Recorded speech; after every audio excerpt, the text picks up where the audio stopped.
Assalamualaikum warahmatullahi wabarakatuh. Puji syukur senantiasa kita panjatkan kehadirat Allah Subhanahu wa Ta'ala atas limpahan rahmatnya, sehingga kita masih dapat bertemu pada via Zoom kali ini. Sebelum kita memulai pertemuan pada kali ini, ada baiknya kita membaca doa terlebih dahulu. Doa dimulai.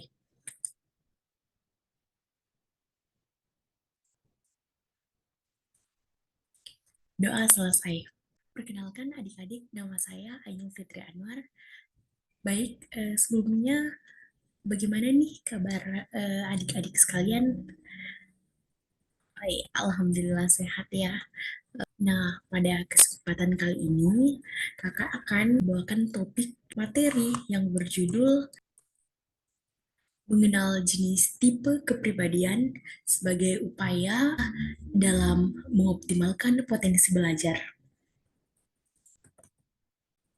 Definisi kecerdasan. Kecerdasan atau yang biasa disebut dengan intelligence berasal dari bahasa Latin, yaitu intelligence yang berarti menghubungkan atau menyatukan satu sama lain. To be organized, to relate, to being together. Bagi para ahli yang meneliti, istilah intelligence memberikan bermacam-macam arti. Menurut mereka, kecerdasan merupakan sebuah konsep yang bisa diamati, tetapi menjadi hal yang paling sulit untuk didefinisikan. Hal ini terjadi karena intelijensi tergantung pada konteks atau lingkungannya. Nah, selanjutnya ada 9 jenis tipe kecerdasan. Adapun jenis-jenis tipe kecerdasan yaitu sebagai berikut. Yang pertama ada natural intelligence atau kecerdasan naturalis, di mana para pemilik kecerdasan ini biasanya lebih menonjolkan dalam hal mengenali, melihat perbedaan, atau mengkategorikan sesuatu yang dijumpai di alam atau di lingkungan sekitarnya. Nah, contohnya bisa merasakan hari ini akan turun hujan, bahkan sebelum melihat awan yang mendung.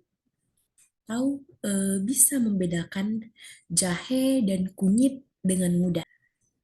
Musical intelligence atau kecerdasan musikal. Musical intelligence atau kecerdasan musikal untuk orang yang suka dengan suara, pola, atau nada teratur, tandanya ia memiliki kecerdasan ini, yakni kecerdasan musikal.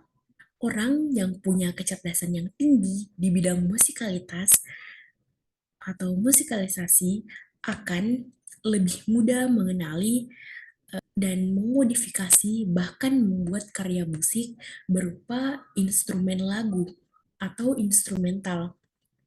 Kecerdasan musikal juga berkaitan dengan kemampuan matematis, ketika musik dan matematika cukup berkaitan erat dalam proses berpikir. Orang-orang yang memiliki kecerdasan ini biasanya suka bernyanyi atau bersenandung secara tidak sadar. Nah, yang ketiga ada logical mathematical intelligence atau kecerdasan logis matematis, di mana orang-orang yang memiliki kecerdasan berlogika akan senang untuk memecahkan masalah dengan analisis dan hubungan sebab akibat. Mereka percaya bahwa pendekatan ilmiah selalu lebih baik untuk memberi solusi.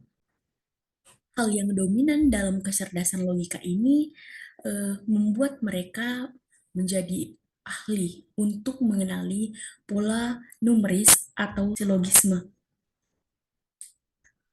Pola numeris atau silogisme membuat argumen yang sesuai dengan penalaran dan menjadi orang yang tahu membedakan mana yang betul dan mana yang salah. Nah, yang keempat ada existential intelligence atau kecerdasan eksistensial. Orang yang memiliki tipe kecerdasan eksistensial ini terkenal dengan pemikirannya yang selalu filosofis dan juga ahli berpikir kritis. Mereka selalu tertarik untuk mempertanyakan hal-hal fundamental, bahkan pertanyaan yang tidak memiliki jawaban pasti atau nyata. Kecerdasan eksistensial banyak ditemukan pada orang-orang yang berprofesi sebagai teolog, akademisi, dan pemikir teori. Nah, yang kelima ada kecerdasan interpersonal.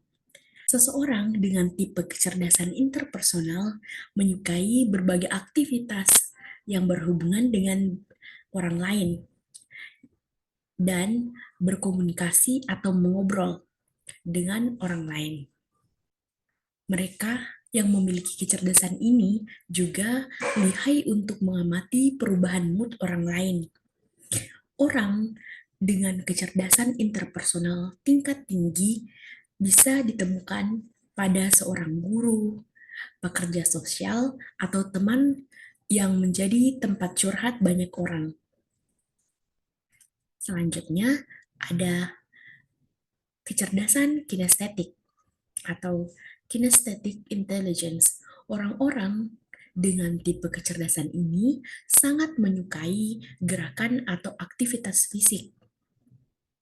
Senjata utama mereka ada pada keterampilan motorik yang sangat baik dan kemampuan fisiknya.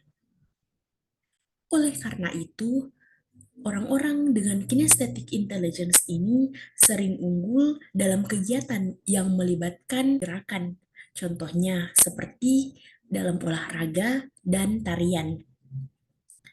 Cara belajar yang paling optimal untuk tipe kecerdasan ini adalah dengan langsung mempraktikkannya dan juga cenderung untuk mencari tahu langsung melalui eksperimen.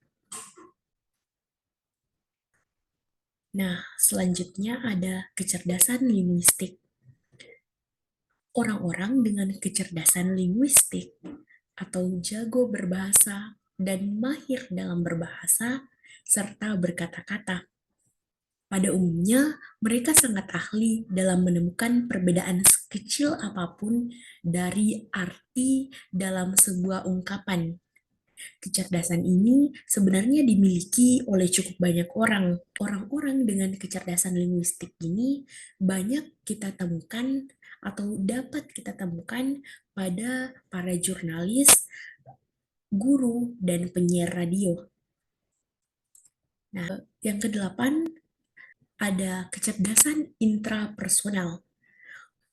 Orang-orang yang memiliki kecerdasan intrapersonal memiliki kemampuan lebih dalam memahami karakter dan perasaan diri sendiri. Mereka juga terkenal sebagai seorang yang tangguh dengan karakter kuatnya, pandai memotivasi diri, selalu konsisten meskipun tidak diiming-imingi sesuatu oleh orang lain. Kecerdasan ini membuat mereka begitu memahami apa tujuan yang diinginkannya, merencanakannya dengan baik, dan berusaha untuk mencapai tujuan tersebut. Nah, yang terakhir ada kecerdasan spasial.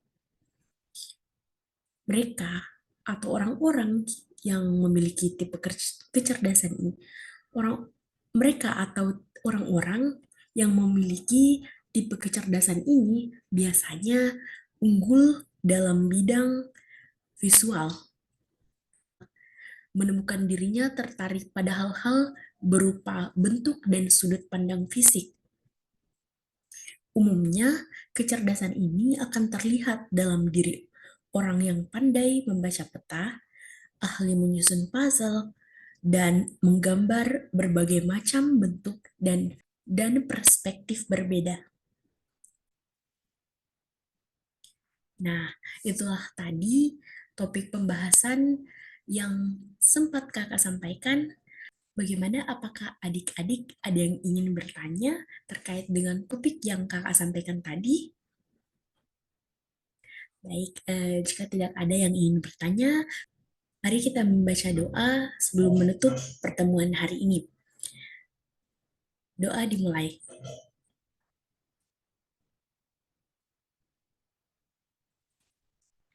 Doa selesai. Baik, sekian dari kakak. Wabillahi taufik wal hidayah. Wassalamualaikum warahmatullahi wabarakatuh.